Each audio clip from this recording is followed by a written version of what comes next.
Welcome to the exciting world of the movies. Hello and welcome back to the movie graveyard. We are rolling tonight with an all-time classic, a movie from my childhood. As always, I think it's very fitting to have this co-host, to come and co-host this film. What movie are we talking about, Zach? Oh, baby, we are talking about Problem Child. Fucking John Ritter classic. And it's very fitting because you are the problem child of podcasting, aren't you?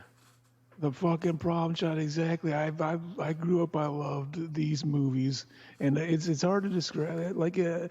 I always have a hard time deciding which one I like better, the first or second one. They're both equally as good, fun to me. They have different flavors. Yeah, I agree. And it's one of those things where it's like, I know a lot of people say the second one, is not as good or whatever, but it's like, the true thing is, like, they didn't really sell out with the second one. Like, they kept it. Mm-hmm. If you like the first one, you'll definitely like the second one. Exactly, baby. But we'll get into it. This is an interesting Blu-ray, and I'm sure the DVD probably has the same thing if anybody out there's rolling up the DVD. But this came out during Universal's 75th anniversary. And the reason we note that is they put all the, from the history of time, they put all the Universal openings on the front of this movie. So we went ahead and skipped past that. We got the Blu-ray, so on the Blu-ray it's 37-second mark. It's after all the logos in, and it just goes to a black screen right before the movie starts real quick. I feel like I'm just rattling this shit off, like monotone, like our boy. Oh, you are the fucking king of the podcast. I could just sit here and listen to your sweet sultry tones all fucking day. Yeah, I feel like there's so much setup involving all these logos. We need somebody who's actually factual, like Bird, to come in and destroy us with facts and logic. Oh, hell yeah. Everybody's heard the Bird's the word, very Chad. Destroying with facts and logic. Exactly. Fucking while we were learning while we were learning our ABCs, he was studying the blade, basically. I agree fully. So we have a 37-second mark on the menu.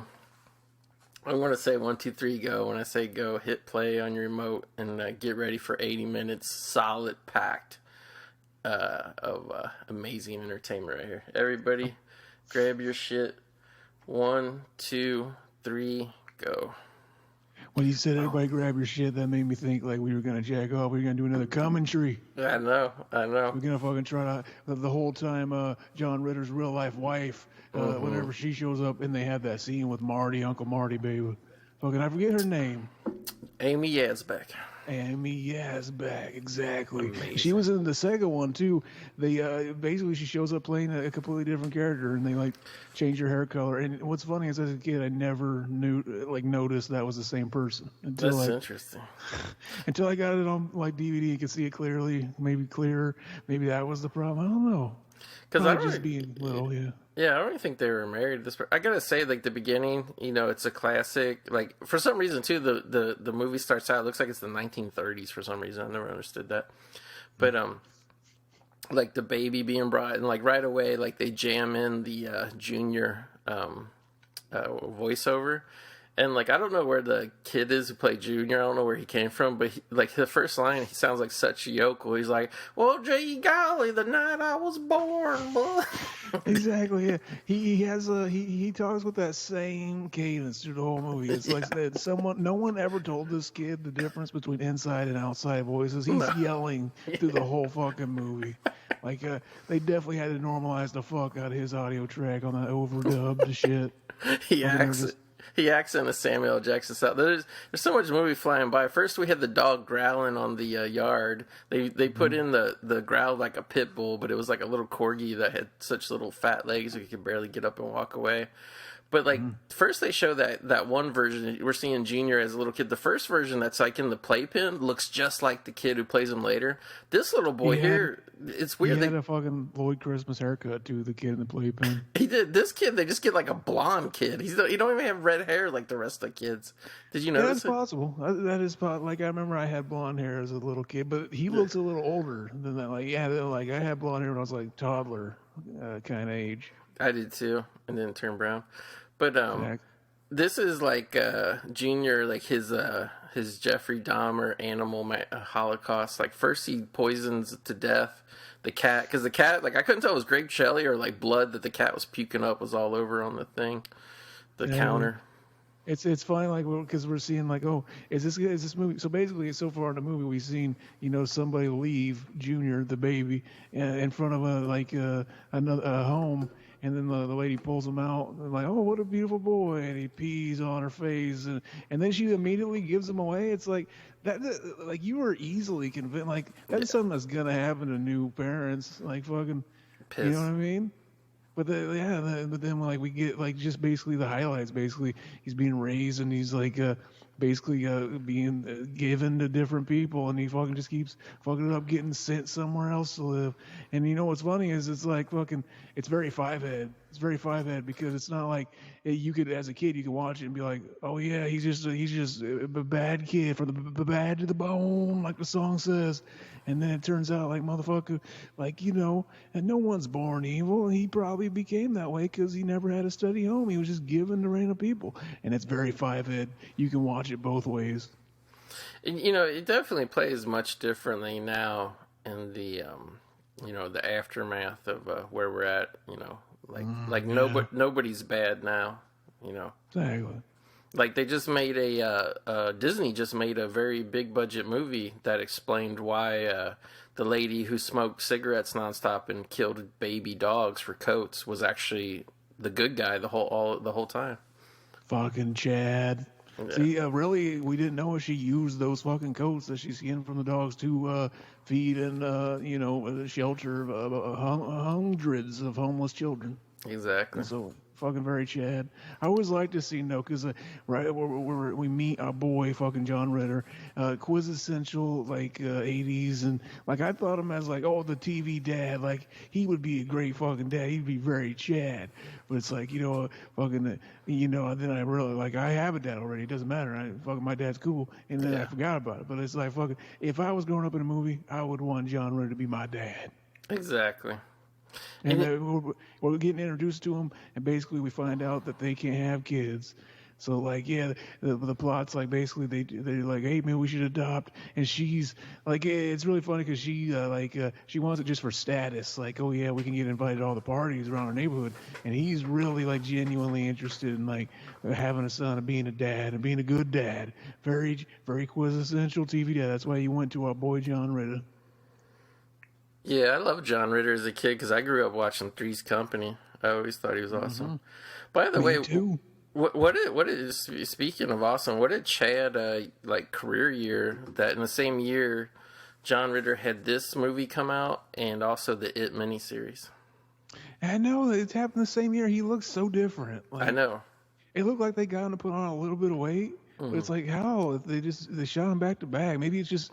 Fucking something about seeing it in that context where he's a kid, and then he gets older, and then maybe it just seems to add it, or it could be the TV cameras. They say they add like 25 pounds. Fucking movie cameras don't do that. No, they don't. They suck out 25 pounds. Exactly. Fuck very. Very five head. I was gonna say like the credit sequence where you see Junior getting passed from home to home. Did you realize like everywhere he went, first he started outside of a mansion, then a regular house, then a trailer. Now he's just at an orphanage. He keeps getting poorer and poorer as the movie goes on. Oh, it's all fucking they're five head more shit. They're fucking their stations in life and fucking being rejected and all that shit, man. The people that made this movie, they were onto something. They were they were very Chad. Like I remember going to see this with my mom on like a Saturday afternoon, and this like somebody was like in a hospital, like nothing serious, just somebody was whatever, and like we went to visit somebody and our other family members there. I remember us at the hospital waiting room telling like my cousins and stuff how awesome this movie was, how funny. Like it was literally like at the time I'm not kidding. Like and I grew up going to see one or two movies a week. Like, at the time, it was one of the best theatrical experiences I ever had, like, because I was, like, probably 12 when this came out, and, like, that's, like, the perfect age for this humor. Yeah, this was like a sleeper. Like no one expected this movie to be as big as it was. Like the writers were already planning, like you fucking completely writing it off, and like how they're gonna get out of the interviews. Like, oh yeah, we actually we weren't involved with that movie. Like fucking just blow it off. But like yeah, like when it came out and it was a hit, like it was a real surprise, and like fucking yeah, like man, there was a factoid I was gonna bring up, and it slipped my mind now, but like fucking yeah, it was very chat. Oh yeah, the test audience, like they did the whole test audience, and apparently it scored like a 60 or something really low, and like it was really fucking yeah. They were worried that they blew money making this. But the thing that's stupid about test audiences is like whatever the type, like especially when you have like a specialty movie. Like I'm sure if you had like a Marvel movie, everybody in the world jacks off to that. But like if you have a specialty movie, either a comedy or horror, like you're probably going to get bad scores or whatever because it's like people go to a comedy wanting to laugh, or they go to a horror movie wanting to be like scared. You know what I mean? Like you're not going to get that like the really like core crowd of that on just a blind viewing of the way they round people up to go to the test screening. You know what I mean? Yeah, plus since like you give somebody the amount of power, like it could be like, oh, we have too much power. Now we know that we get to influence the movie. Well, like I didn't think the comedy was good enough because you didn't have my sense of humor. Here's some jokes you should add in. Fucking that'd be fucking dank. Do that. Pull that shit with the companies. Exactly. Now here we have a early appearance of Kramer from Seinfeld. Kramer. The man himself, the guy that destroyed his fucking career in a single night. He did. And yeah, fucking that was what the fuck was he thinking there? I was actually a big fan of Michael Richards from a little kid because I know you definitely don't remember this, Zach, because this was on I think before you were born. But like back when SNL was still like seen as the shit or whatever, like still fairly new within its first 10 or 12 years, like there was all these imitator shows, and one of them was called Fridays, and like it came on Friday, like late Friday nights on like a different network, and it was just an SNL ripoff, but Michael Richards was on it. And like as a kid I loved it because he did this skit where he would have like this kind of like diagram of like these army men, and he would be like playing around and blowing them up and stuff. Like I don't know, he pretty much played the type of character he plays in this movie, just a giant guy who's like a big kid dork, you know what I mean? But, He's kind of he's fun on screen. Like he played weird, odd characters, and very Chad. Fucking it's kind of fun. I was listening to a podcast recently. I forgot what it was, but they they summed it up pretty funny. They were talking about like whenever he did that thing and he tried to do his apology tour, which they do now, but like back then, like him and Jerry Seinfeld were on a talk show and they were trying to like ease into it, like he was going to come on the screen and apologize, but like it was really awkward and everybody's laughing. And fucking, at one point, Jerry Seinfeld was like, "Stop laughing!" And fucking, it's so funny. He's sitting there like it's really weird to watch. But like I remember some podcasts, they summed it up perfectly. They were like, he was trying to apologize and they were laughing. That's just how funny Kramer was. Fucking even when he's apologizing for being racist, he's fucking still getting laughs. And it was like that's a perfect way to describe very Chad.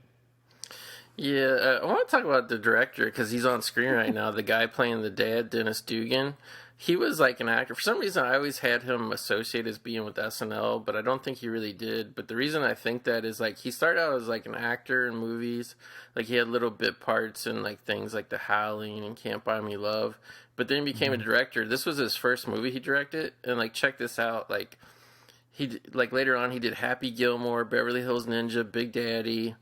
One of your favorites, Saving Silverman. Saving Silverman, that's a classic that I'm excited is getting a Blu-ray release, and hopefully it's the R-rated version. Hopefully. Benchwarmers, Pronounce You Chuck and Larry, You Don't Mess with the Zohan, Grown Ups, Just Go With It, Jack and Jill, Grown Ups 2. So pretty much, like, after his first couple movies, like, I just, because I knew he was, like, strongly associated with Adam Sandler's company, like, he pretty much just worked nonstop as a director once he got hooked up with Sandler. And I'm sure that probably had to come from, because he did this Problem Child movie, right, you know? Fucking, I don't know why. If I was Adam Sandler and I'm an up-and-coming, like, comedic actor, and they ask me who I want to fucking have direct of all my vehicles, look at that. Fucking our boy right there. He's doing one of those white nationalist things. Yeah. Okay, son. He's really into it, huh?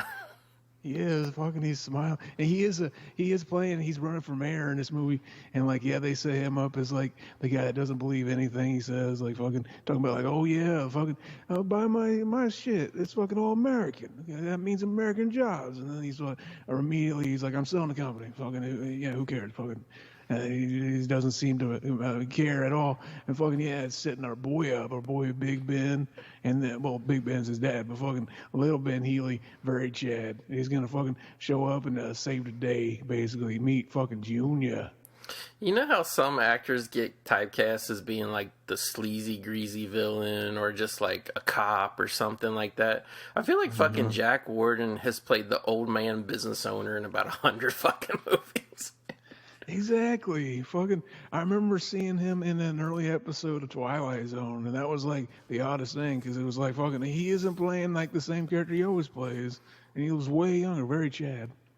Now, we haven't really talked about like this whole early part before they adopt Junior. He's just in the orphanage, and he's always fucking around playing tricks on the nuns and shit. I gotta say, that's like probably my least favorite part of the movie. Like, I really didn't laugh at any of this shit. And like, you know, like you're always like, oh, like a little nervous because like I'm sure I probably saw this movie one other time, like on cable or regular TV on afternoon or something, but like I really don't really remember seeing this movie since the theater. So like you're like, oh, 30 years later, is this going to be any good? I found this movie to be literally just as good as when I originally watched it. Like I was actually laughing by myself. But the but the nun shit was just like it was kind of cringe. Yeah, maybe there's an easing into it period, but like, yeah, fucking. I was thinking before we started, like before we watched this to get ready, I was like, yeah, I'm pretty sure I like the second one way more than the first one. And then watching it, it's like, oh, this is like, and definitely I don't like it way more. It's like fucking, they're pretty on par. Fucking, like it just gets so fun and ridiculous when he takes them, you know, camping and the bear shit, and then like taking them. My favorite is but either the birthday party or the fucking taking them to play baseball. That's probably the fucking where it really hits the fucking wall with how over the top goofy it gets. And it's funny because you could just re-edit this movie and probably make a horror movie version of it. Oh yeah, change the score, change the music. Yeah, apparently originally it was pitched that way, and then it kind of got rewritten as a comedy at some point. And there were some there was different like reports of it, but like I read some things that were saying like, oh yeah, it was changed. You know, it was changed from a dark comedy to like a more comedy in the script writer process. But some I was reading, it's like, oh no, they brought in the original edit was more like a dark comedy, but like they re-edited it. They brought in like everybody and did the reshoot. Excuse me. Yeah, like I'm kind of surprised to hear that because the movie is shot so fucking bright, like porno bright lighting. Like it totally reminds me of like all the comedies always looked like that back then. You know what I mean? Mm-hmm. Yeah, it was definitely never supposed to be straight horror, but definitely like dark comedy. And then they kind of changed it one last time. Maybe that was part of that, test audience screening. They were like, oh, we don't get it. Yeah, like, I think maybe they were like, oh, if we just, like, not really change the movie, but they're like, oh, maybe if we just, put it a certain way or put certain music, we can make it more kid-friendly. Because, like, back then, there was, like, kind of goofy movies that were meant for kids, and there was, like, comedies meant for adults that would, like, always star, like, Richard Dreyfuss and shit, you know what I mean? Whereas, like, maybe this was, like, a tweener when they were making it. They're like, oh, this will just be a comedy for people to go see, and then, like, once they saw the dailies or whatever, they're like, oh, we could really make this silly for kids, you know what I mean? Yeah, I want to say that I'm thinking right. I'm not thinking of a different movie, but it sounds weird now, thinking of this as any other way as how it plays, but like, yeah, maybe I'm getting across with another. I'm pretty sure it was in the trivia I was reading before this. Like, look how fucking cornball he is, the way he acts. Very loud, very like he's on a commercial set. That's what's and Gilbert Gottfried. Gilbert Gottfried was another guy that I loved as a kid, just because his voice was so obnoxious. You know what I mean? Mm-hmm. And I remember he would always do these little cameos in sitcoms or movies. Like he would only be in one scene in a movie. Mm-hmm. Look, I remember when I found out that this whole thing he does was a shtick. I actually felt like I found out Santa Claus wasn't real. Yeah. Like it was one of those things. Like he doesn't really talk like that. Fucking, he's not that whiny and high pitched in real life. Yeah, okay, that's when kind of when he lost all his sex appeal. Exactly. That's when he wasn't a stud anymore. Uh-uh. Fucking, there's some days I wake up and I look up at role models like fucking Gottfried and like fucking like I'll try to like imagine what they do, and like I'm finding myself a lot these days asking like what would Josh Saunders do? Oh And yeah. fucking writing that down on my fucking I want to carve that in my chest and fucking live by it, baby. I finally started watching the second documentary about him, and I realized the F in JFS he says stands for Faye. Oh yeah, very Chad. What a fucking well hung Chad. Exactly. I mean, like usually when I ask what would fucking Josh Saunders do, I'm like, oh, he would definitely fucking order a pizza from Domino's and then add a bunch of stuff on top of it, and then like try to cook it, and then like end up having to throw it away because it's too fucking doughy. It didn't cook all the way through. Exactly. And the thing is, when Stephanie first met him at Job Corps, she knew he was the bad boy at Job Corps. That was the whole reason, Exactly. because people would say, "Oh, bad boy." Yeah, people say, "Oh, that's just Saunders right there." Hell yeah, he's very Chad. We missed a pretty funny scene right there. Basically, it's setting up that like, yeah, she just wants a kid, just as a fashion accessory, basically, to get invited to all these places. And they basically just found out that they're infertile, and so they get home and he's trying to turn her on and like, oh yeah, let's adopt a kid. And like oh yeah, we don't have to worry about like raising a baby, all the crying and all that bullshit. We're just gonna have a kid. We're gonna get to go right to the good stuff, right to the parties. And like she's but yeah, that's what they're doing in this scene. But before that, she's like fucking yeah, we're never gonna have a kid. It's just you and me together forever. And she walks off and he winces at that. So it's already setting up like this is a kind of a cartoony kind of movie. They exist in a cartoon universe where it's like fucking, they don't love each other, but they're just doing this. They're hanging out and fucking, yeah. So basically you don't care so much whenever fucking he ends up getting cucked by fucking Kramer, basically. And his wife gets stolen. I was gonna say, like this movie really like was eye opening to me. Being an older movie that related directly into a current atmosphere of our country. Was much like how New Year's Evil felt like it was a man fighting back for men's rights. I felt like this was a horror story, not so much about a little boy gone bad or whatever, but more about a grown man who was living out his final days of his life before he would become a cuck. Exactly. But fucking, I would pay to see fucking Amy Asbach fucking. Oh, of course. Fucking anybody. It doesn't have to be Kramer, but Kramer is a plus.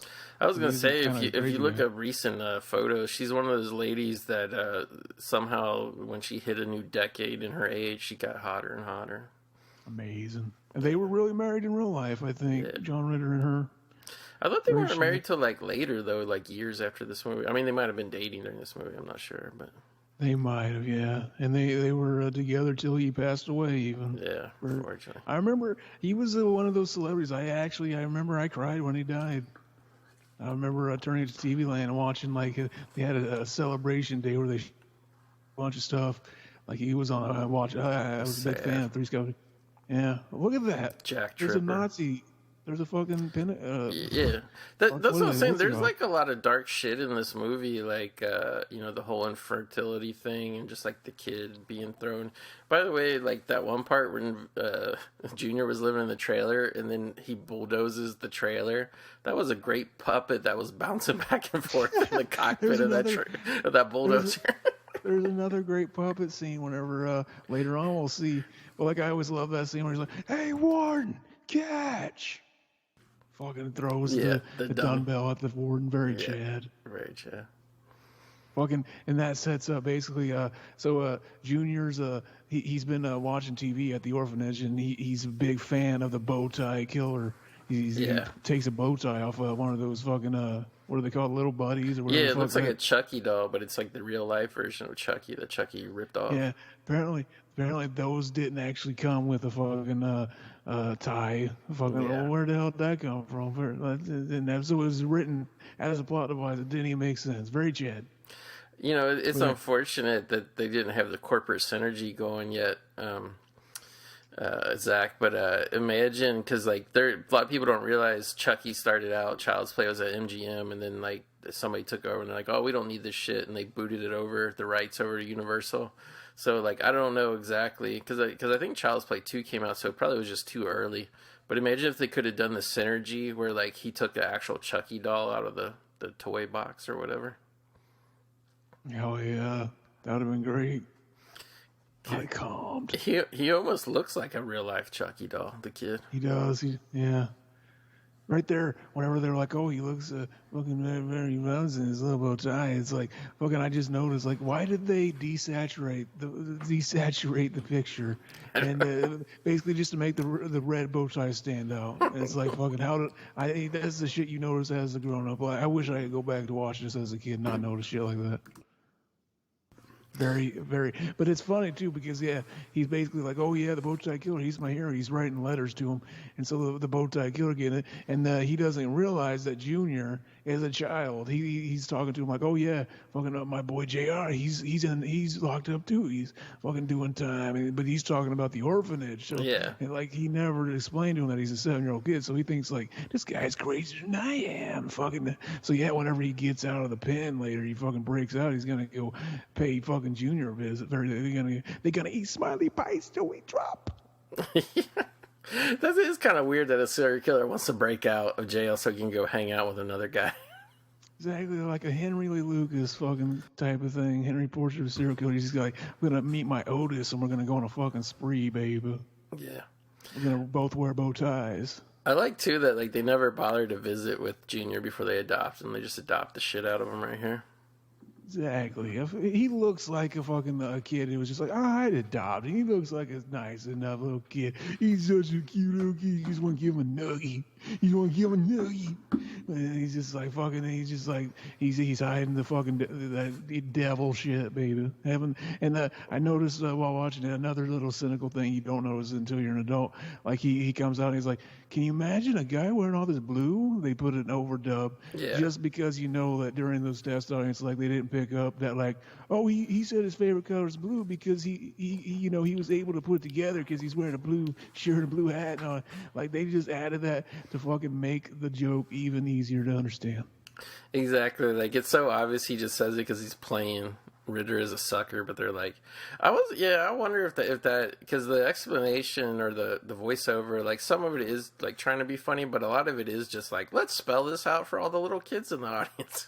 It's possible. It's very possible. But fucking, you can't fucking like, I don't know. Fucking, sometimes it makes it even funnier just hearing this little shit yelling at you through voiceover, and them constantly trying to back him up away from the microphone.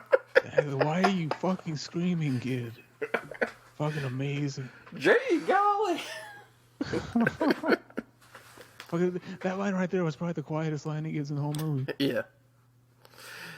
I couldn't believe this too, that he sells the kid on the same shit that he sold the wife on. He's like, oh, the baby, you could get a dud, but with you, oh, we know we're getting a great. Like, you don't tell that to the kid. You don't. Yeah. Speaking of 100% legit was maybe it was just because I was watching a bunch of JFS around the time when I watched this movie the other night. But I was like looking at the kid and I was like, if they did like how they do these sequels now 30 years later and they have a grown up version. If you didn't get the original, because the original guy really you can tell it's him grown up now, but he don't really look a lot like he did when he was a kid. And I was trying to think who would like look like this kid grown up. And I started really thinking that the King Cobes looks a lot like this kid, like a grown-up version, because like they got the same kind of like rounded eyes, and like the nose is very similar, and the mouth. And King Cobes, if you watch his older shit when he was Gothic King Cobra documentary, he actually had like his normal hair color was red. Mm-hmm. Very Chad. Fucking what a king. That man. It's hard to like sit here and actually sit down and watch this movie and talk about it when you know there's all those YouTube videos waiting for you, all those sagas. Exactly. Fucking this is good. Fucking, he just said the R word. You can't say that now. Can't say R word now. Yeah. There's something I miss about it. It's like it's so like wholesome the way people use just to throw that around very lightheartedly. Fucking it's very very Leave It to Beaver-esque almost. I long for it. Well, if you watch a lot of movies through the 80s and you get to right where this movie is at like literally 1990, shot in 89 but come out in 90. But if you watch through the 80s, like even kids movies like Monster Squad and stuff, the big thing to call everybody was the F word. And it was like, oh, maybe we shouldn't be calling people that. Let's switch to the R word for the 90s. Exactly. Okay, just pick another small group of people to fucking, subjugate, fucking with a derogatory language, basically. By the way, I love the earlier scene when they were sitting in the house where he was like trying to convince the wife to adopt a kid, and he's like, oh, we should spend our time with a kid and not with all these stupid pets. And like they literally have one bird and one cat, like the lowest maintenance pets ever. Oh, and a goldfish, I think too. Yeah, like maybe that was like fucking different in the script. It just got left over and they forgot. They took most of the fucking one of those things where like, oh yeah, we took out all the fucking thing. We got tunnel vision. Forgot that we left in a line that called out we had a bunch of fucking other animal. Like maybe she was originally a crazy cat lady or something. Yeah. But I always love this scene too where fucking Big Ben sees Little Junior for the first time and he comes out and he's like, well, no, he sees like, it's on fire, fuck, Junior.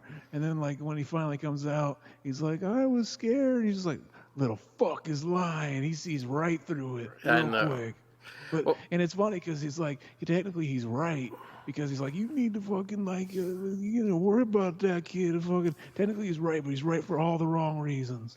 I remember that was like the funniest sight gag when I saw the movie was like, he's like, oh, this little angel, whatever, and he opens the door and all the flames are in there. That was like the funniest fucking thing. That had to have been like if I was now re-editing. This movie came out today, right? And I'm the guy that makes the trailers. That's how I'm opening the fucking trailer. Like nice, wholesome sounding music. That scene basically just plays through unedited, and then he fucking opens it, fucking Junior, fucking cut to quick cut the cat flying out, dude, very Chad. Fucking right away, I'm just like, oh hell yeah, I want to watch this movie. Very Chad, and they just throw the fucking cat. Power Chad. That was something. I guess some animal rights people got mad because like the poster it has a cat. Well, no, that was for part 2. But yeah, like the poster on this one, it had the cat with like things around his paws as he's walking by. Yeah. Because they mocked the Parenthood cover, so right. Like he's holding them upside down and stuff like that. But part 2, he had the cat in the washer dryer, and like the fucking the animal rights, they were angry about that, and the scene where he threw the cat at him, at the grandpa, and fucking they were not happy.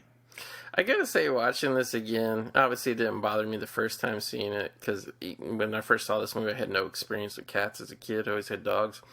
But, yeah, like, I must be a animal rights SJW, because, like, I didn't like that shit. I didn't like him feeding the soap to the cat. And then before I mean, obviously it's a dummy cat that he throws at the old man, so that don't matter. But when he, like, grabs the real cat, he grabs it so fucking hard by the neck. I'm like, oh, yikes. Fucking, that's more black comedy. So like, yeah, I always love this scene. He's fucking, I see pink flowers and fucking. The guy's like, he's lying. You know what's funny is like, we realize that this is done basically to kind of evaluate like your mental capacity. Like, you like, do you have deep violence? Are you likely to see violence? Like, as long as the criminal knows that, can't they just do this? Can't they just lie? Or is it just one of those things? It's like, no, it's so subconscious you wouldn't be able to fucking. You can't fake that you're seeing, like fucking spread legs crazy, and shit. Yeah, 5-head shit basically. We need to jump back a second and talk about Junior's room that was full of all the clown shit. Like, he even had a clown-themed bathroom. They gave him, like, the master fucking bedroom in the house. But the best was that one, like, box, and it's, like, they show it in the background where he's standing there. But it's, like, a big animatronic thing of, like, a clown. He looks like he's, like, rolling around on his back, coming over and over. Did you notice that? Yeah, maybe. He's just rolling, like he's on his back with his legs spread, rolling around like in a circular motion. It's really perverse looking, especially after it gets kind of like burned up partially. You know what I mean? Mm-hmm. Oh, this is something I didn't notice until like reading the trivia. Is all those self-help books that Ben Healy's reading throughout the movie. They all the back of them have the author on it, and they're all pictures of him with different like disguise things on them. like a beard. And I didn't notice that on the Blu-ray presentation, but the Blu-ray presentation, you can really see all the hairs coming out of the wart on the nun's forehead in the orphanage. exactly, I was like, I never noticed that wart was fucking hairy, and it looks even more like a big booger now. Yeah, it's Hell really yeah. gross. Exactly. Well, what would you think though if you were Big Ben Hilly and you see this little shit, this fucking redheaded chud of a kid wearing a fucking bow tie? What do you think? Like, you're gonna pick on him, right? I mean, not if I adopted him, I guess. I like here where they find the Ben Healy stash of gay porn, and he's all embarrassed that the little kid's seeing it. Yeah, they try to play it off like, oh, this is my wife. So Yeah. Oh yeah. But meanwhile, he's getting all hot and bothered. But yeah, like especially this scene. If I was Mr. Healy, like I would think he was like going through the drawers to rob me or something. Hell yeah, fucking little shit.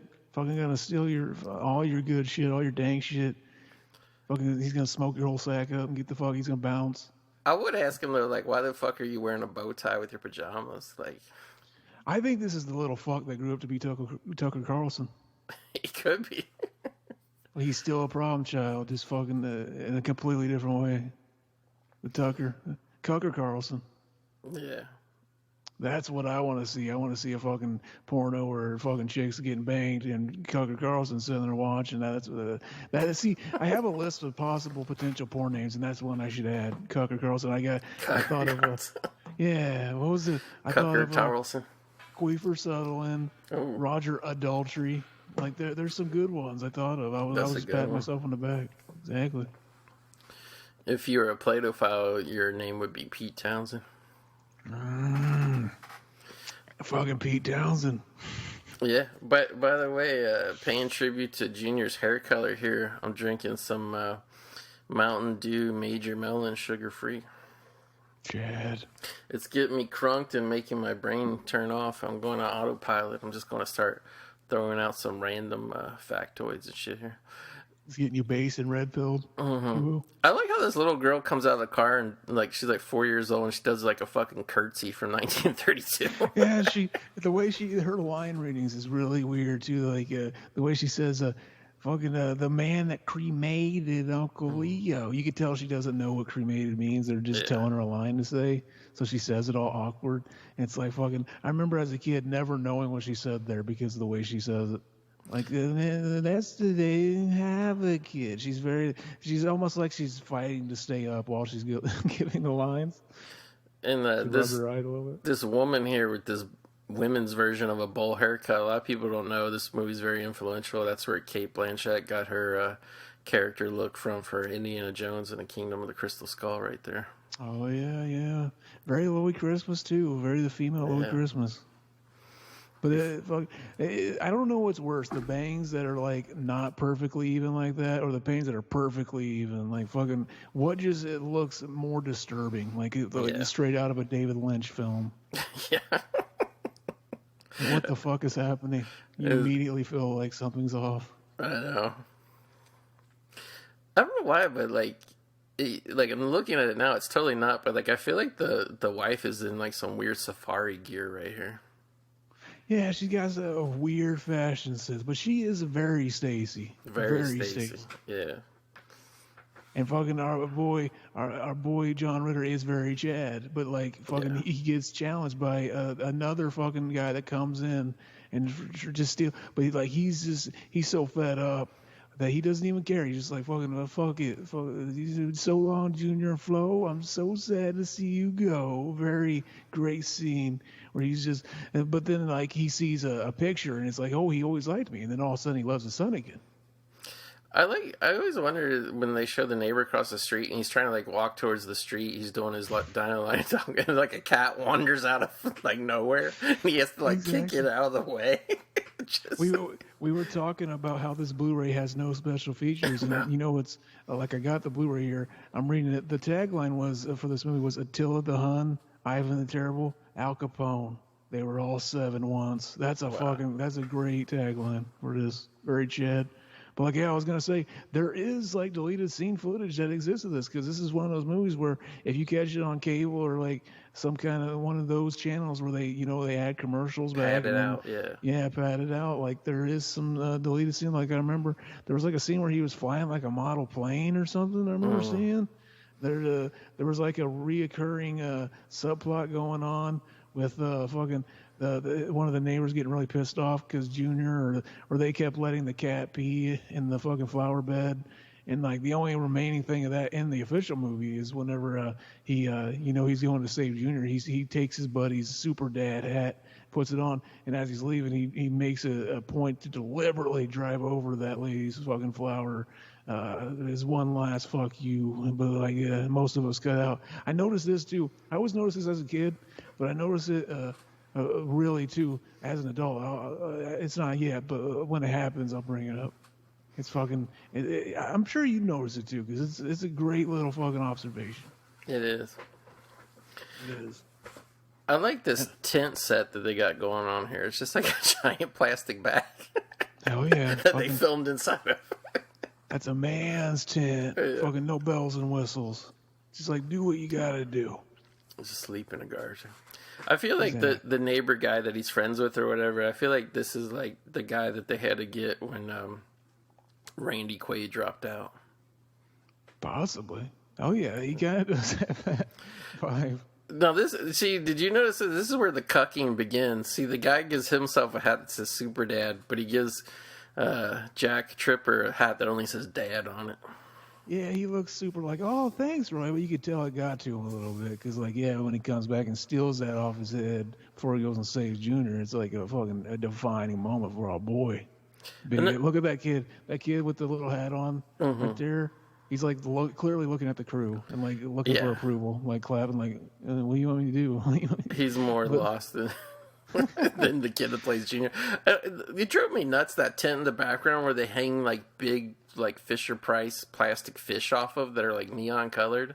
Why would you bring that camping? That's so stupid. I didn't. Right there, look how smooth that stream is. It looks like it's like it don't even look like a stream of piss coming out. It looks like a wire that's just hanging there.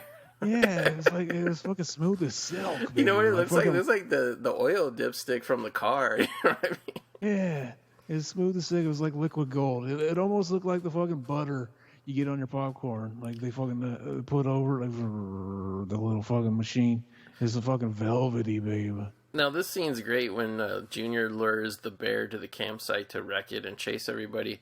But, like, there is one establishing shot in the scene. They cut away quick, but they actually did put that kid about 6 feet in front of a real bear with a big piece of raw meat. Fucking back when men were allowed to be men and boys were allowed to be boys. Fucking, they don't give a shit about these damn fucking regulations. Fucking, you know the bear attacks the kid, it'll give the kid some air on his chest. Fucking, it'll make a man out of him. Very chat. Speaking of which, going all the way back to the beginning of the movie, Zach, did you notice when they're carrying Junior in the big basket when he's older, like the arms and legs look disturbingly old, like like an 80-year-old dwarf that was in the Wizard of Oz or something? Possibly, yeah. I never noticed. There's like some insert shots. I forget where they are, but there's some insert shots. Oh, I think it's in the birthday party scene coming up where they show Junior's hands, and it's a grown man's hands. Yeah, I never noticed. I like some of these shots too of the bear. It's like you can clearly tell it's a different like guy in a suit. Because the bear's like way bulkier, fucking, and then a guy in a suit actually comes. So it's like fucking. It's almost like a meta thing. Like fucking, the movie is acknowledging that a guy in a bear and that he's convinced by it, but then it's an actual guy in the bear that is part of the convincing bear. Fucking very five-head shit. Again, like whenever you look at this, there were some deeper levels going on in the making of this film. Well, I think the thing is funny. I guess we should kind of break that down a little cleaner and explain to people not following along with the Blu-ray. Is the neighbor dad has a really stiff fake bear suit that he's going to like climb into and scare the kids later, and I guess Junior knows that, so he lures a real bear there. So when the real bear shows up, Jack Tripper, Mr. Healy, thinks it's just his friend and his neighbor in a bear suit. But then it transitions in that scene from a actual bear to when he's attacking, obviously, John Ritter. They need a guy in a fake bear suit. But what's weird is the fake bear suit that's supposed to be the real bear looks faker than the fake bear suit that's supposed to be fake. The only way you can tell them the difference is like the fake bear suit. It's like they switched the costumes on the day. The fake bear suit, the guy's walking with his arms out like Frankenstein, so you know it's the guy. But the bear that's supposed to be... That's like the fake real bear. I'm getting confused now. The fake real bear his movement is better. Like, it's more convincing. It's more bear-like. But his costume is worse. Yeah, that could have been a mix-up. Maybe somebody pulled a junior on the set, like in part 2, when he switches the fucking forearms outside the doctor's office, and Lawanda gets the big giant nose. Like, he probably was fucking on the set doing shit, hijinks in this movie too. Very Chad. Fucking. See, that's how fucking smart the makers. I love this scene right here where he just casually pops the balloon and keeps walking. They had to put like a needle or something there, right? Because there's no way that plastic pitchfork would pop the thing, right? The way he walks away like nothing happened. Yeah, that's kind of the best scene of the movie right there. I mean, because kids do that, and you notice they do that, and they fucking walk away like they do, like they're sure you didn't notice that. Like, I know. Fucking little shit. Yeah. Look at the grandpa. He must have broke his neck trying to suck his own dick or something because he's wearing one of those big things, those foam things. Well, the cat jumped on him. He fell down the stairs. But see, this is kind of harsh too because he gets there. He was invited. Like, she's already from the beginning. Like, you're not even a real kid. You're adopted. And like, they're just they pick on a kid for this shit. Like, fucking, it never fails, man. Kids are they're cruel. They're cruel. But yeah, he's not even adopted. He's not even a real kid. Fucking so harsh. I thought that was so stupid. How could somebody not be a real kid? It doesn't make sense, but that's how kids are. Is this like the movie Daryl where they find out he's a fucking android? Exactly. This is funny too. She steps on his like thing. Oh, this is my party. You can't go out. And like, we know that the mom would have noticed that and made her let him come out. But like, fucking, we needed this scene, baby, because pretty soon our boy John Ritter, he's gonna come in. He's gonna introduce the fucking prune. Yeah. The prune. It's amazing. I remember as a kid watching part 2. I was like, how does he never bring up the prune again? He never brings up that prune. He talks about it like it's so fucking special in the first movie, and then he never brings it up again. That's a little weird. Even if it's like, well, he already serves prune, you'd think they'd bring it up to see fucking maybe he has it on his mantle, like as he's sleeping one night. But like, no, it's like fucking the only reason the prune exists in this is it's a fucking plot device for the end of the movie. Yeah. Fucking where he gets shot by our boy Kramer and it hits him in the prune. And see, that's another thing about being cynical and an adult. It's like the only reason the prune exists in the movie is so that he can not get shot. And that's a big ass fucking prune though. It looks like one of the California raisins almost. Well, another thing too, a lot of people don't know how influential this movie was on other films that came afterwards. Was Quentin Tarantino actually based the Gold Watch scene with Christopher Walken on this prune scene here. Really? Yeah. Oh yeah. You only saw like literally the back of him, but they make a big deal about this clown. They must have money to burn because they have this clown doing magic tricks out there. Look, you just see his back. You don't even see what it is, but that's actually famed clown actor Mustafa Gregario doing the clown shit out there. Dog. Yeah, but they didn't even show it, so it's a waste. I guess Maybe that's why cut. later. Yeah. Yeah. I thought this was funny. This montage. I was gonna say this movie kind of plays like a fucking anthology, where it's just like, oh, bad kid is gonna cause. There's gonna be a couple set pieces where he cause things to go horribly wrong, and it kind of does play like that, like the bear scene, then this scene, then the fucking the big fair scene or the whatever it's called. Mm-hmm. Fucking Chad shit. I like that was like one of the things that he sabotaged the party was the kid playing Penn and Teller on the donkey. He pushed him in the other way so he stuck the big needle in the lady's ass. Like, I played that exact same version of that game at parties when I was a kid. It's like, it was just a sticker. That's why you didn't put a pin, because any blindfolded kid could stab somebody with it. Yeah, now look at this. Like, he's not just, that hand looked weird. That's the man's hand right there. Yeah. Probably because a kid can only be on set for so long, and it's like, well, we can shoot those anytime. So, but like, I was gonna say, like, this he's doing shit, and it's just showing her reacting, like, drat it, and it's very like fucking like lighthearted, but it's like this happening in real life, the parents would be fucking pissed. They would be ready to kill this kid. That's the thing. She knows all the shit he's doing. She's seeing it. So, like, why wouldn't this be put it to it earlier? You know, exactly. He just cut a little kid's hair. Like, if I would have done that to my sister growing up, I would have gotten so much fucking trouble. That, like, even I played jokes, but even I knew, like, you don't do that. Holy shit. Well, that's another thing. Like he runs a sprinkler all the way through the house. Nobody notices it. There's a big garden hose going through this whole fucking house.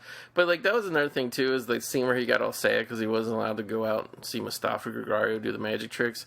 I kind of didn't. That was like the only false really moment of the movie. Is like I didn't buy it for a second that this little shit who like acts bad on purpose all the time would like actually get his feelings hurt by that shit. If anything, it would just make him do some more bad shit, like right on the spot, not really sit around and be sad about it, you know? Yeah. Look at him. That's a gift waiting to happen, him in the fucking devil suit. Oh, yeah. What time you on right now? Let's see. Let me find the remote. I am on 47 minutes, 56 seconds. Right, mine like skipped a little bit. Yeah. Very weird. He's all like pissed. Junior's praying. Which is funny because it's so obvious that he just slams the door open and he hears, and like the door slams open and Junior's still giving this prayer. Please, Mr. Haley's a good man and blah, blah, blah. Like, fucking, it's so obvious this kid's put on an act. Exactly, he's got it all figured out. I don't want to cause Mr. Healy any trouble. Yeah. He's the only one that likes me. It's like fucking, he's got him right around his finger, baby. Fucking our boy Ben Healy, he's really hard to say. He is. I like too that they don't even. It almost looks like the. Sorry, go ahead. No, I like how they don't even have a TV in their living room, but Junior's got his own like 25-inch TV. Fucking Chad, he's got the fucking house all like basically, yeah. They were like fucking, we got this kid, we're gonna fucking. He showed up, he knew I was done. Like fucking, I get the fucking TV, I get fucking, and you know fucking make sure like the bathroom's close to my room. I don't want to fucking walk around the house fucking at night and shit. Fucking make sure like you know fucking all this shit is close to me, baby. Because Mr. Healy, like, works at a sporting goods store and shit. Like, on the weekend, I feel like his friends want to come over and drink beer, watch a football game. They all got to pile into this little kid's clown-themed bedroom. Fucking sit on the floor drinking beer, watching that TV. Fucking imagine when he's a teenager and he's into chicks and stuff. His friends come over, it's like, fucking, yeah, come hang out in my clown room. Fucking, it's good shit. Lay in my clown bed. This Smiley Pies box is the fakest fucking thing you've ever seen. It looks like just a giant sticker put on the front. What time are you on now? Let's see. It is 49:57. It's about to be 50 minutes right now. All right, tell me when you get to 50:50. All right. For some reason, it's like my thing buffers, but it's like it's from my fucking. I ripped the disc. Like, what are you buffering for? Yeah, it's playing it back in British mode. I like too how he took everything is clown based. He took a circus poster off the wall and he poked holes in it, held it up. You couldn't really tell it because the camera's too far away, but he was using it as like a mask to walk out. Like the cops aren't going to be suspicious of a guy hiding behind a clown poster. Exactly. Fucking, he's the big king stud. Fucking, he don't even care. He doesn't. What the cops gonna do? Tell you to remove your picture? Your clown poster. Exactly. You can't tell me what to do, baby. All right, baby. It's coming up 50-50 right now. Okay, dog. Because we are at my favorite scene in the movie, my favorite little set piece, where it just goes full on. Like, see that this is where like people seeing this back in the day, like parents taking their kids, they could have really turned on the movie. They could have been like, well, fucking that movie got really mean spirited. They got real pissed. But this movie, it didn't. It was a hit, baby. I'm sure there was some people that were, fucking making an uproar. But it didn't. Not enough, baby. Fucking the movie's still classic. I thought it was funny too because it's like a thing always like local businesses sponsor little league teams. So like obviously the team that Mr. Healy coaches is from Big Ben Sporting Goods, which his dad owns. But then, like, the other team is just Reebok. Like, Reebok International wants to invest in this fucking whatever suburban little league team. Exactly. And then fucking, yeah, so they start fucking picking on our boy for having the quintessential TV dad. Like, fucking, you're even going to make fun of fucking John Ritter as a dad. Like that's how you Yeah. know. Like fucking back when you're a teenager, you go through that phase where like you're embarrassed of your parents. Mm. It's like fuck, you go from being like really super excited, like oh fucking my parents are gonna come and hang out while we eat today at fucking kindergarten. And fucking they're gonna hang out with me, and it's gonna be fun. And then like fucking you go through that thing where it's like oh man, fucking I'm not related to you. Fucking all that shit.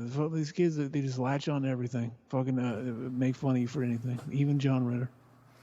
I like the product placement too. They just put like Pepsi fucking vinyl banners up against the fence. You would have to look at it while the kids come up to bat. I remember that scene right there. Seeing that scene, it always made me kind of want to do that in real life and use this as an excuse. Like, oh, I accidentally fucking did, and just see what it is. Like, I was a little shit. I was a problem child. Well, you know what's funny is like the bat. It was just like that, but not the bat. But like my friend, he still played baseball up through high school, and like he played on these like sponsored teams or whatever. And like I remember going to see like one or two of his games, and it was always be at like a field that had multiple fields, and there'd be a parking lot. And people would always park like right there next to the fields, and every game some kid hit a home run. Because I mean, we're talking about high school kids age, like they can hit a home run. Every game, a fucking ball would go out and smash. Like I literally saw it twice. Like it looked like a prop in a movie of the the ball embedded into the windshield. This fucking scene though. Yeah. The first time he starts running with the bat, then he stops to hit it again, and Yeah. it hits that kid in the chest. It's like, what the fuck? I think it's funny that they cut away because they didn't want any kids to get hurt. They cut away, like he doesn't even get to cock the bat back. He just is holding it upright, and then they cut to a kid going no, and then like shit flying up in the air. And then this scene, I got something for you. Yeah. He strategically slides and fucking lifts it up right to fucking just smack him in. And then the kid gets the big cum face. Yeah. Well, it's funny too. If you look at the legs, it's obviously not that short ass kid. It's a grown man taking that bat right into the dick. This is funny because this creates an optical illusion. It makes him look whiter because the people behind him have like white pants on too. Yeah. As like growing up and seeing this on VHS, I don't know why I always remember that scene having like a weird effect where they like make it look like he's gonna like blow up or something. But like watching this as an adult, it's like no, there's no effect. It's just like the way the camera pans in and it's like an optical illusion behind it. It was weird. I like the callback here to the kid that he helped in the store earlier when he still loved kids. He's like, piss off. Hell yeah. He helped him buy a canteen earlier. This is the scene where he just like took a bat to people on the fucking baseball team. This kid's fucked up. Like, what am I gonna do? Like, obviously I was in on my head. I gotta fucking do something. And first he goes to the church and he's asking for help there. And then he fucking our boy he's giving him a run for the money, baby. Fucking he's thinking about like what do you do in that point? It's like fucking is it like do I get a receipt? Do I get to take the little shit back? I know I was like fucking I bought him and it was like oh he's my son now, but it's like fucking yeah like fucking that would be weird. I think at this point in real life, you just got to start strangling them in the privacy of your own home. Exactly. Strangle them to unconsciousness, keep them asleep for a while. And that's the thing too. Is it's like fucking like if I remember like people talk about like oh if my younger self could meet my fucking my older self, well, I would have kicked my own ass. Like and then I was like man, if my younger self could meet my older self, he'd probably think it was pretty cool. Like the only thing I can think of that would make me if ever want to kick my own ass is like if I meet my older self and I have a kid and I'm like I'd want to kick my ass. Like why did you do that, fucking idiot? Very low T. No, I gotta say, I want to comment on something. Like, I don't mean this as a diss on this movie because it's actually the strength of it. But one thing that makes this movie so fun is the acting is like so intentionally bad. Like throughout the whole movie, like whatever emotion, like it's so overplayed because it's like over the top comedy. It makes it fun to watch, you know. And I gotta say, like this is like the one scene where the acting is actually good right here, where Godfrey blurts out that the kid's been returned 30 different times. Like you can see like the look on Ritter's face and the way he plays the rest of the scene. It's like he actually goes into like actual dramatic acting mode here, and he actually like emotionally internalizes it instead of just play acts the way everybody does in the rest of the movie. Which, I mean, they should, don't get me wrong. That's why the movie's good, because everybody's so over the top and funny. But I actually really enjoy this scene a lot, and I think it kind of, you know, like, this is a scene he would do that somebody, like, you know, else, like, you know, with Tim whatever. What's the fucker from Home Improvement? Tim Allen. Like, Tim Allen would not be able to pull this scene off, you know what I mean? They ever remade it, yeah. Yeah. Or if it was made in 99 instead, or whatever. Fucking, yeah, this is where we kind of, we get it. Like, fucking, maybe he wasn't like a little shit from the beginning. Maybe he became a little shit because, like, all these people were just so quick to give up on him and fucking, you know, throw him off to somebody else. Yeah. And he just never, he never had, like, the people to latch on to, baby. And here's where he gets it. He fucking, maybe Junior's gonna wake up one day and he's gonna be like, fucking, these guys do love me. And hey, I can become president of the United States. Fucking amazing scene. And then he grew up to be Bill Clinton and got blowjobs. Hell yes. Fucking see Chad. Whoop, whoop. Chad's in the house. Whoop, that is. Now, this, like we had, like, Bad to the Bone in the beginning, but, like, this is really, like, the epitome of this kind of, like, of the time pop culture studio filmmaking. Like, all movies were like this back in the day, Zach, where, like, something needed to happen and they played, like, a popular pop or rock song. So, like, Junior drives away in the car and crashes all this shit, and, like, we get to you know, Steppenwolf's Born to Be Wild, you know, get your motor running, head on. Like, it was so stock, but that's what, like, everybody did in movies. And, like, I gotta say, it's like something they don't really do in movies anymore because they're too cheap to pay for the rights or whatever. But it actually makes shit like this work, you know what I mean? Mm-hmm. This is a fun scene too. He's like, fucking, look at this, look at you handle this thing. I'm so proud of you. He's such a fucking nice guy that you can't even fucking yell at him when he's like gonna get in a wreck and fucking kill him. And he's stuck on the fucking hood. This is the other really good dummy scene. Yeah. That, like, it's funny because, like, when you watch it as an adult and you remember the shot in your mind, it's like, I don't remember thinking that was a dummy. I just remember it, like, a stunt guy did this scene. It was a fucking killer stunt. But it's like, fucking, no, it's just a dummy. And it's like, how did I not remember that? And it's like, it's so obvious. It's such a wooden dummy. Well, it's like actually a real guy there when it goes through the window, though. Mm-hmm. And the guy's good because, like, they got Ritter for a couple shots that look good. But yeah, this is the dummy here. I guess you would just be crushed by all them giant containers of... Yeah, I guess it makes sense. Although now they would use a real guy because they would be filming this in fucking Bulgaria, and where human life is cheap, and then the stunt person would die, and they'd just be like, oh, well, the insurance covers it. Oh. Fucking hell yeah. That's how you do it, I guess. See, little shit like that, though, kids pulling that kind of shit, wrecking your car and all that, like, that's when you kind of understand why Eminem's mom put Clorox in his cereal and shit when he's a kid. Exactly. See, what if they tried to make a movie that makes us sympathize with that, like The Killer Mom one day, and it's really like a dramatic type of, like, they're getting Oscar buzz, like, oh, her fucking portrayal of, like, a woman on the end of a rope really brought the Academy to tears. Very Chad. This is great though. Wakes up to him getting ready to smother him. Yeah, all the graffiti, like, he took the picture of the grandpa and he somehow turned into Emperor Palpatine from Return of the Jedi. I thought that was funny. But I didn't notice that. Yeah, I swear I rewound it and freeze framed it. It looks just like Palpatine from Return of the Jedi. But, like, did you notice, like, the what do you call it? They never explained how this front window got broken. It's just broken out. I wonder if that was a deleted scene. Possibly. Yeah. But, yeah, like, did you notice the kid's bedroom was all spray painted and had, like, all these fumes and, like, oh, if you look at the top, it looked like he flung, like, shot diarrhea up onto the ceiling. Oh, yeah. Just dookie sprayed everywhere. Do you think they got him to get this haircut for the movie, or did he just show up to audition like that? Who, Michael Richards? Yeah. No, yeah, I think that was pretty much his real haircut. Fucking weird. Because he was also around this time, too. I'm trying to remember. It might have been like 1 or 2 years before this. I think he was also in UHF, a Weird Al, wasn't he? Oh, yeah. He had some wackadoo hair in that, too. I mean, it's pretty much his Kramer hair is just kind of parted to the side instead of going completely straight up. Fucking exactly. Wasn't Kramer supposed to be like a hipster or something? Wasn't that a joke they made a couple times? Well, he kind of was, because if you remember, like, it's not really out of place now, but at the time, like, he really dressed in, like, 50s clothes.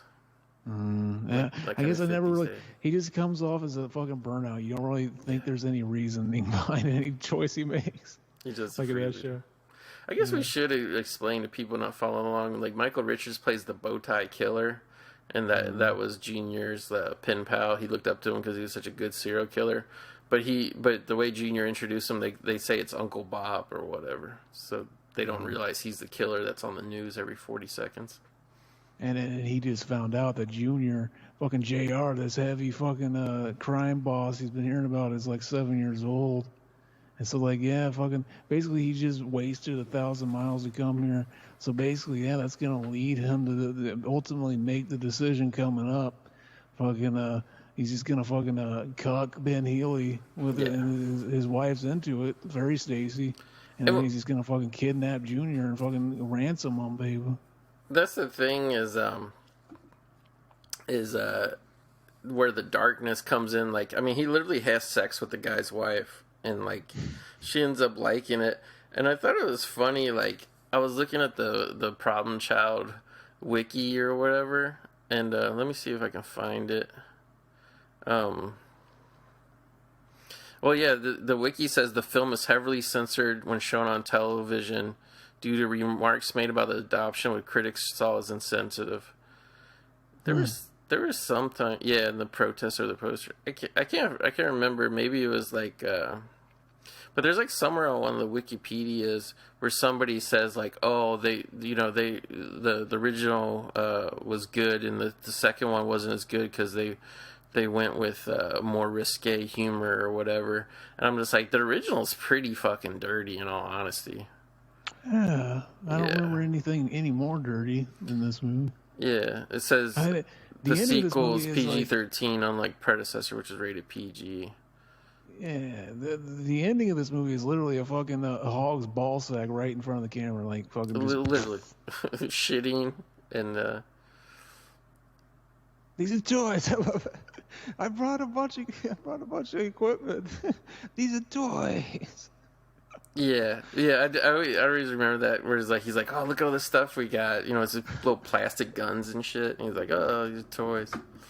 So funny. I'm surprised they didn't have Junior smoking.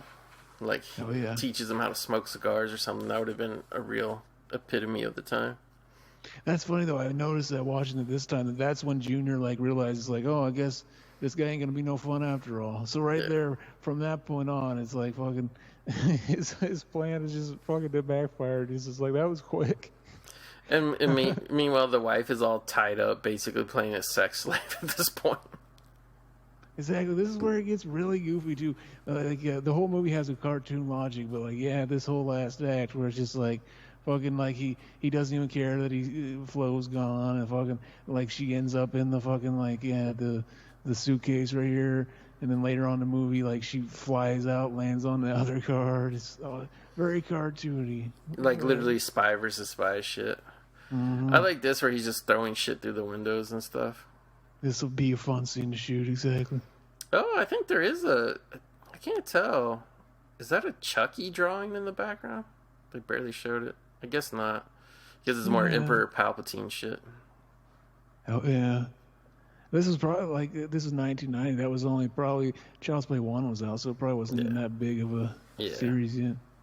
See, this is the scene where he sees like, oh, he drew Big Ben Hilly like a monster and fucking Mrs. Hilly like a monster, and then he finds his picture and he just looks like a nice guy, this normal guy, and then he finds the prune. He's like, he liked me this whole time, and then he's like, fucking, I gotta save the Junior, buddy. That's my boy. Yeah, he was like catatonic after the car wreck, and then like he was reading The Exorcist and shit, thinking he really was the devil child and all this. And then just because his wife got stolen, and he finds like one like smart like whatever like little picture where he finds out Junior actually liked him. I would just still be like, you know what, it's not worth it. Like, he's happy. Yeah, he's happy that the bitch wife is gone. Like, let it go. He's still a little shit. He's still an asshole. Like, if that's how he treats you when he likes you, like, fuck him. Yeah, really. It's like he's just gonna burn the tree down on Christmas, and then you have to sit there and be happy about it. Exactly. This is another scene where it's just like the absurdity just kind of goes up a notch. Where he walks off and he's just like he doesn't notice like the camera's moving with him and he's being broadcast and he's like, oh yeah, Mayor, tell us how you really feel. And he's giving his like ultimately this is the scene where the evil villain is revealing his whole plan to the main character, and then he gets fucking found out they're doing that right here, fucking the recorder's going or the fucking intercom's on. It's they go to it a lot, but it works. But like, yeah, it gets really absurd when he like, oh yeah, you really think this is what I believe? How about this? And then it just cuts to like a close up of like a American flag boxers falling down, and you just see his ass. And it's very Chad. Yeah, the old man. He's running for mayor of the town. He's about to do a TV interview, so now he's like mooning the camera and shit because his son came in and pissed him off. And I'm just like, it's funny that like John Ritter could take over the network by literally flipping a fake switch that they put on the camera. Exactly. It's beautiful. Yeah. Such a beautiful scene. They're fucking. Oh yeah, it's the same. Oh yeah, right there. I was like this too. He's like, "Fucking meet me by the fucking what is he? The tiger cage." He's writing back. Why is he writing back? Yeah, I don't know. Was he just a fan of Beck? Yeah, I don't even think Loser was out at this point. It came out like 93 or something like that. Exactly. I thought this was funny too that he has to steal the neighbor's car just because he already crashed his into his house for no reason. And then here's where he takes the fucking super dad hat. Yeah. Fucking, he's like, I deserve this, bitch. And then he runs over those fucking flowers, which was the only... Yeah. Fucking it was a deleted little subplot there. He was annoyed with the flowers, I guess. Fucking lady. He always gave him shit for letting the cat piss in her flowers. Yeah, fucking... the DI, like they got like all the like the cheap, like what do you call it, the cheap set pieces in this movie that they used to like throw back on in 80s and 90s movies to like create like a big feeling. Oh, he punched a clown, Kramer did. They had the kids' baseball game. That was always a cheap, like, economical scene to shoot in movies back then. And now they got the generic, like, circus fair that everybody's walking through. That was always in a million movies in the 80s and 90s. Exactly. Very Chad. I kind of like how madcap and goofy it gets at the end here, because I feel like it kind of reminds me of the end of like Pee-wee's Big Adventure, where it just becomes like a big like live action. Well, I guess the whole thing is like a live action cartoon, but this movie really, Mm-hmm. And like that's the only way you could really like wrap this movie up, because it was like the whole movie is just an excuse for a kid to be goofy or whatever. So like you kind of just have to have like turn into like a live action cartoon at the end, And it plays well for the kids. It plays well for the kids because it's like, it takes place at like a carnival. So all it's these like animals, yeah. Yeah, fucking. And so he like another little bunch of set pieces for him to get into. Like they step into the fucking what's that, the trapeze artist thing. Yeah. He gets thrown around for a little bit. The fucking the tiger and all this. It's a fun little final section of the movie. In another way, right there where he goes, telling me. I always thought he was just saying telling me, or it's like, but like, yeah, watching this, getting ready for the movie, I'm watching with the subtitles, and he's literally saying telling me. And it's like, what's that mean? Yeah. Could they just not tell what he was saying there either? He's Kramer now. I like it that Mr. Healy's ready to shoot him in the back, but it just turns out to be a fake prop gun. But it's funny too though, because like all of a sudden, even though he hated this little kid Junior, Michael Richards did, the bow tie killer, all of a sudden he wants him to like pick like me or your real father. Like all of a sudden he wants him to more animal cruelty. Why does he want a kid hanging around? It's like, you got the money. It's like, how did he even think that backpack has money in it? It probably doesn't. He probably just got something to put in there. Well, and they usually have to look in there. I thought that's what was going to happen, because he couldn't. It was obvious he couldn't get the money or whatever. I thought that Michael Richards was going to look in and see it was like full of books or whatever. But like, no, they never even tell you. Like the backpack is literally just a way to put it on the back of the kid and fling him around on these trapeze. Fucking, that's exactly what it is, and I never noticed it. Fucking until you just said it. Fucking, see, you're making me more cynical. Did you ever get to go to the circus as a kid, Zach? Like twice. Yeah. Like, we were pretty into it. The Ringling Brothers would always come around once a year, and, like, I would say I went pretty much every year for, like, 5, 6, 7 years. I think one time I even went when I was older, when I was, like, about 12, 13. It was always a good time. I actually like clowns because I realized what clowns were. Like, I'm kind of tired of the modern cuck phobia. Everybody always crying about clowns all the time. I've never gotten the fear of clowns. No. I never thought they were a scary image. Well, what's funny is, like, they always do, like, these evil, monstrous clowns in horror movies, and they're like, see, it's so scary, because clowns are so scary, right? They're so scary. But when you go to the circus, it's literally just a fucking guy in grease paint smiling and waving at you. He's not really trying to lurk around and reach in your pants or whatever. Exactly. I love this part where Junior's, like, driving the car. Go get him, Dad. The way he delivers the line, you go far, Dad. Like, whatever. Where did the casting directors go? Fucking Perry, Oklahoma, to find this fucking kid. I love how that bridge had like a big like hump in it, so like when he went over it, the shit it could bounce and fly out the trunk. Oh yeah, Flo. Yeah, the wife, we should say, we never mentioned the wife was put into a suitcase. She was in a trunk of the car, which I felt like that was just more of the kinky sex stuff going on. Yeah, that's really funny to think, like, he got rid of the wife really quick. Fucking it didn't even care if the kid, like, fucking, like, at some point, Ben Healy probably didn't even have to bring him money. He probably would just let him go. Like, fucking, I'm tired of this. The only reason he seemed to want the kid is because he saw Ben Healy wanted him back, I guess. Well, I gotta say that, like usually they try to do like little stunts or whatever in comedy movies just as a plot point, and it always comes off as really fake. And I gotta say that all the shit looked good. Like earlier when Junior was driving the car and almost slamming into everything, like looked really real and stunt like. And this whole car chase was like, it was brief, but like the stunt driving was actually good in it. Mm-hmm. Here we go. Here's the whole reason for the prune's existence. Yeah, a boy gets a gun and. Fuck you, traitor! He still seems mad that the kid doesn't want to go with him. Would it have been awesome, though? Like, the better way to end the movie, instead of shooting John Ritter, he shot the kid. Like a middle of the forehead, like... It's just over. Yeah. Like, holy shit. That was a dark way to... This was a black comedy. I didn't realize it. Yeah, I was thinking of that. Like, what if John Ritter just died at the end of this and he was just homeless again? Fuck, that would have been terrible. Look, the good thing they thought of that prune. Fucking the prune was there to save his life. Yep, he had the prune, which really made no sense because he gave Junior the prune, and like we never really saw him get it back or whatever. He found it underneath that picture of him where he was like, he liked. He must have just put it in his pocket. Forgot.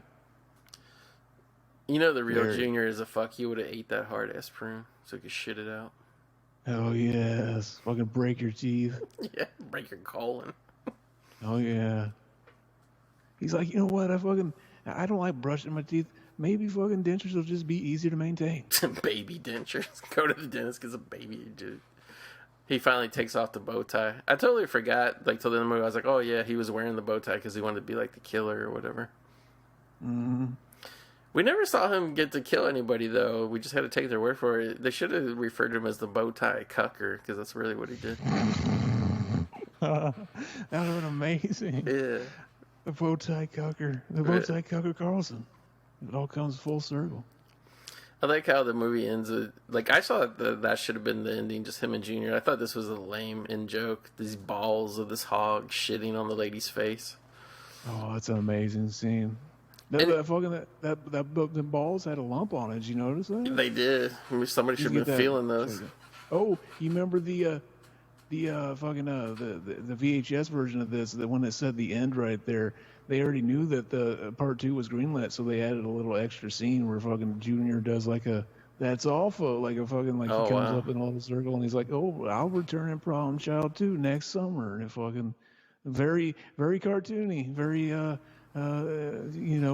commercial. That kid talks like he's on a commercial to the whole movie, but it works for that scene. Yeah, like Who the fuck was Peter Jurassic played Roy? Was that the neighbor dad or whatever? Yeah, it was.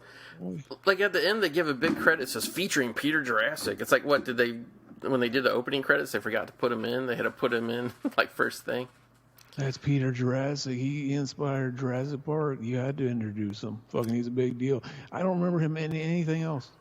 The neo-Nazi I thought it was him. It was one of those things. I was like, I'm pretty sure it's him, but it looks a little bit different. But the neo-Nazi in the jail, earlier in the movie, that was actually Kerry Von Erich, the famous wrestler who died, committed suicide. Yeah. But yeah.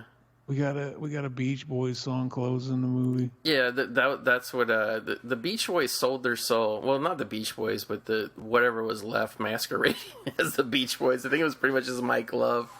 But this song started playing. You know, I noticed during the opening credits it said "Problem Child" theme or song or whatever it is by the Beach Boys. This is the shittiest song, and I like the Beach Boys. You know. Like their classic stuff. I've always liked this song since it was. I guess I was a kid when I watched the movie. Fuck, your teacher's calling you a problem child. It's very cheesy and it's pretty shitty actually. But it's really shitty, especially for the Beach Boys. It's like imagine if they recorded this just like a couple decades earlier. They'd be doing the. Fucking none of that here. Instead, you get nah, nah, nah, nah, some fucking shitty little kids' vocals looped in, and you get Mike Love. You were a problem child. It's like if they would have had not looped in the little kids, and it was just him singing about being a problem child, it would have been fun. I mean, clearly, like it was a payday, and if you look it up, like people really hated this song at the time. They really criticized. Him, because he was like pretty much the only person left in the Beach Boys. Around the time they had that shitty Kokomo song that was a hit. You remember that song, Kokomo? Dude, I remember that being a huge song. Is that like? I want to say it was in Cocktail with Tom Cruise. I want to say it was part of that soundtrack. And it's just like, okay, like the Beach Boys were back for the first time in 20 years. I remember that as a kid. Like the Beach Boys were popular again. And they even did some concerts with John Stamos on the drums and shit. That's how weird it got. What was he singing? Michelle smiling. Michelle's, yeah, Uncle Jesse, the most pussiest ass cool guy, fucking.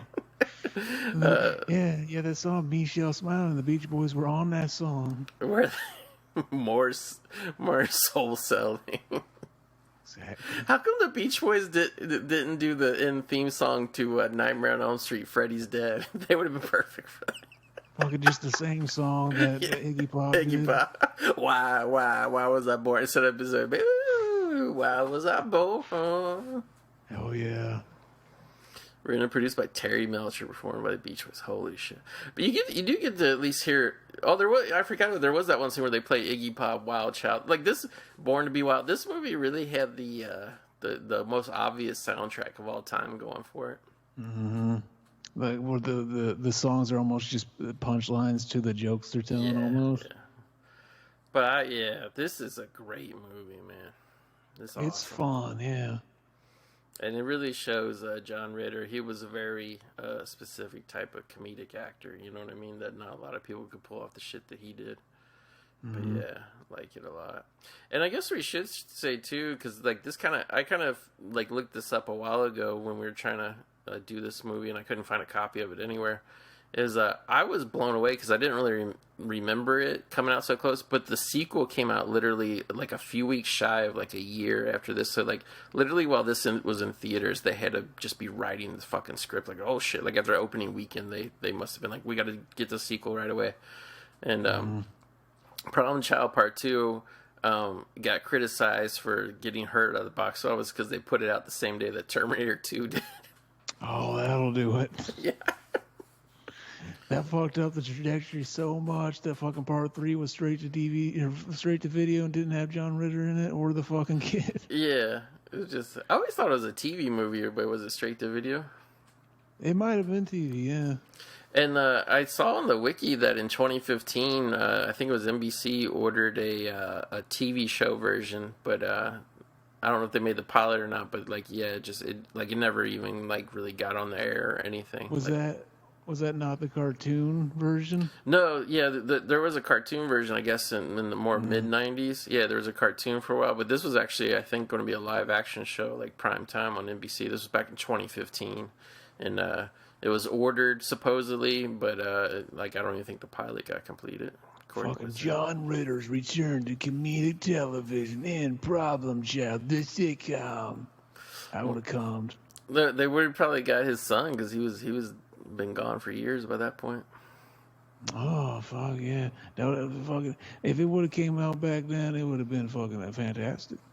Yeah, because this has no whatever menu. This movie just keeps replaying. I got the subtitles. Yeah, Junior's first line of the movie is "Nice night to be born, huh?"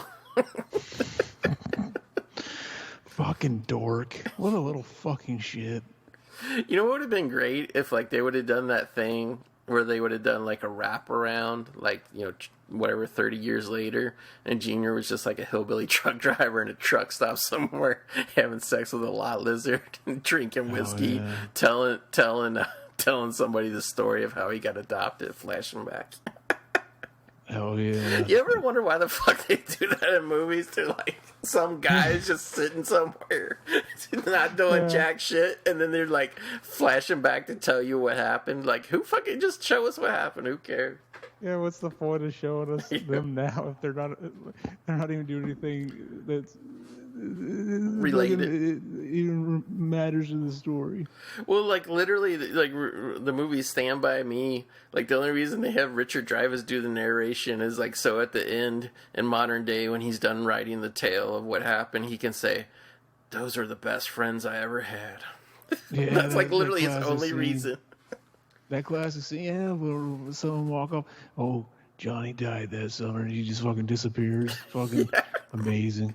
Like his son and his friend want to go get ice cream, and he's like, "Yeah, we'll go get ice cream. I'll be there in a minute, kids." And then he's just typing, "Johnny died that summer. I never had friends like that." That's the only fucking reason he's in the movie. Amazing, exactly. So yeah, this was a good one. Sorry it took so long, Zach, but you know, we had to pay a lot of sacrifices and problems during the pandemic, and one of them was apparently there was a Problem Child Blu-ray shortage for a while. Yeah, I wanted to do this movie for a while, and you kept saying like going to Amazon trying everywhere. to find it. It kept was Everywhere. out of stock. Fucking even Bull Moose couldn't get it. Mm-hmm. Just like I just think it was one of those things where it actually happened with a lot of movies earlier in the pandemic, but now you can find it. There's just like a lot of movies that dried up, I guess. You know, whatever. But you know what? You know how they could reboot this movie? They could make First World Problem Child.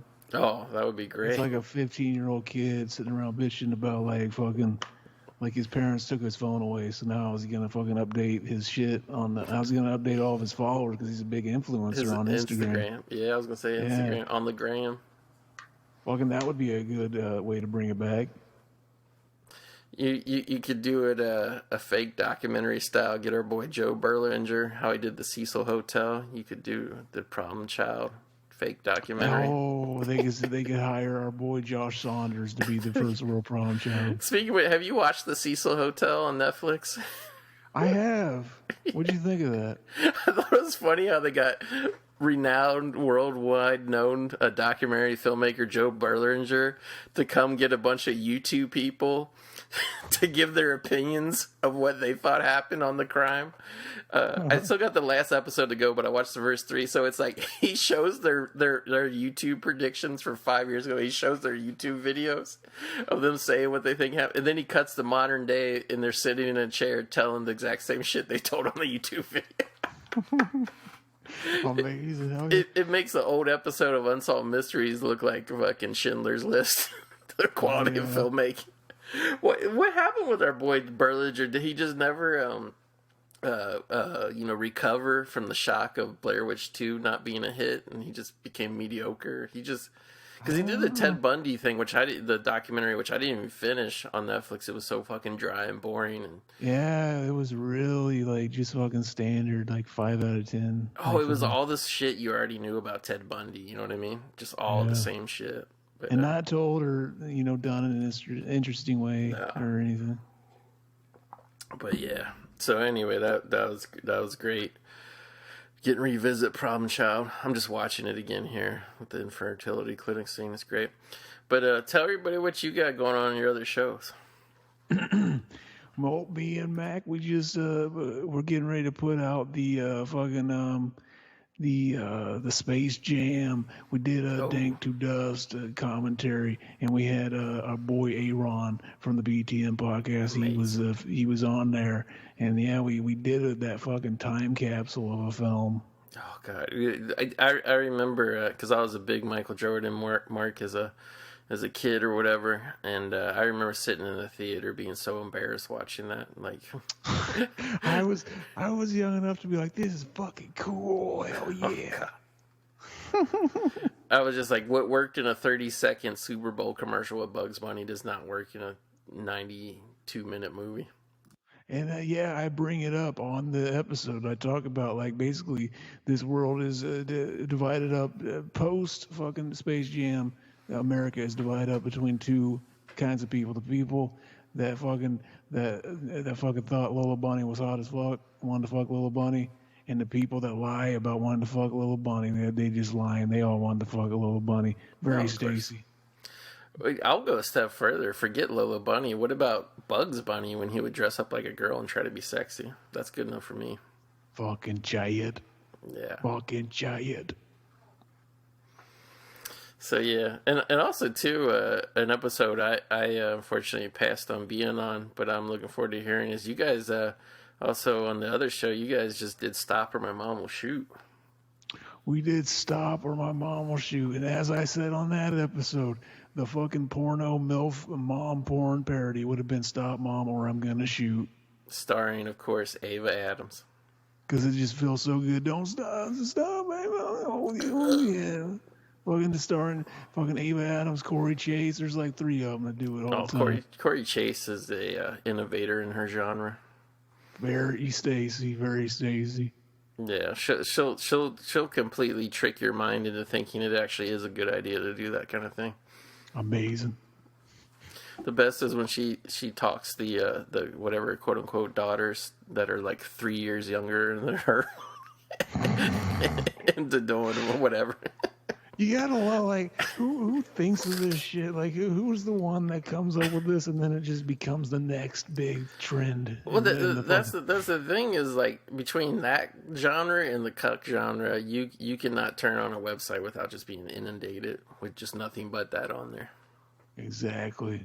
See, I wasn't sure before if I could make that joke because it makes you think like, well, actually, what if everybody else isn't seeing that and is just recommending shit it thinks I like, and then I'm just letting everyone know I'm a freaky fuck. Yeah. And then like, yeah, exactly. It makes you all self-conscious about it. Yeah, there's no reason to be. I mean, there's way worse things going on in the world than that. But yeah. So that's it, everybody. Thanks a lot for joining us for Problem Child. I'm sure there's a lot of subtext in this episode that the flybuyers who, somebody did a podcast about Problem Child, they're really going to enjoy all that. But anyway, the show must go on. Oh, yeah. Bleeding out of our eyes like key COVID over here. My brain is gone, man. I can't talk. I can't think. I can't do a podcast anymore. This pandemic, man, my brain is fucking mush. And I don't know if I feel like I'm sucking down nonstop combos like Cobra's Venom drink combos. Something has rotted my brain. I don't know what it is. Maybe it was something that was shot into my veins. I don't know. But but anyway, I appreciate it, Zach. It was really actually because I've been watching like a lot of heavy shit lately, and it was a nice breath of fresh air to go back and revisit this movie. And I gotta say, man, like, don't you think it's like a good thing when you revisit something that you loved as a kid and you still love it now? Hell yes, that's a great feeling, baby. Absolutely. And with that thought, we'll see you guys back here next time, right here in the movie graveyard. Dog. You're listening to the Electronic Media Collective Podcast Network. Yeah, it's a mouthful. For more great shows, visit electronicmediacollective.com.